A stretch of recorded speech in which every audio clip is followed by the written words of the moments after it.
3-4 দিনের মধ্যে জুলাই সনদ বাস্তবায়নের বিষয়ে সরকারের সিদ্ধান্ত জানা যাবে বলে জানিয়েছেন আইন উপদেষ্টা আসিফ নজরুল। তিনি বলেছেন, সব সংস্কার একসাথে হবে এমন আশা করা উচিত নয়। মেহেদী হাসানের রিপোর্ট। আপনার প্রিয় কাপড়ের যত্নে এলো এনজাইম সমৃদ্ধ Arik silver wash detergent powder 500 গ্রাম মাত্র 70 টাকা। প্রিমার্ক। জুলাই সনদ সইয়ের পর রাজনৈতিক দলগুলো এর বাস্তবায়ন ও গণভোটের সময়ের প্রশ্নে বিপরীত মেরুতে অবস্থান নেয়। এমন অবস্থায় 3 নভেম্বর ঐক্যমত্যে পৌঁছাতে দলগুলোকে 7 দিনের সময় বেঁধে দেয় সরকার। ফ্যাসিবাদ বিরোধী আন্দোলনের মঙ্গলবার বিচার প্রশিক্ষণ ইনস্টিটিউশনে এক অনুষ্ঠানে যোগ দেন আইন উপদেষ্টা।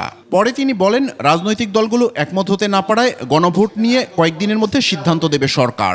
আমরা নিজেদের মতো কাজ করেছি। আমরা এই জুলাই সনদ বাস্তবায়নের ব্যাপারে কি পদক্ষেপ গ্রহণ করছি এটা আপনারা আগামী 3-4 দিনের মধ্যেই পরিষ্কারভাবে জানতে পারবেন। আইন উপদেষ্টা বলেন, সরকারের সিদ্ধান্তে সব রাজনৈতিক দলের প্রত্যাশাই পূরণ হবে।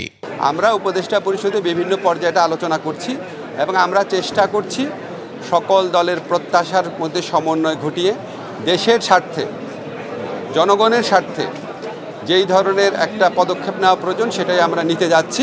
শুধু সংবিধান পরিবর্তন করে দিলেই সব সংস্কার বাস্তবায়ন হয়ে যাবে না বলেও জানান আসিফ নজরুল। আবার দেব না। মেহেদী হাসান, 21 টেলিভিশন, ঢাকা।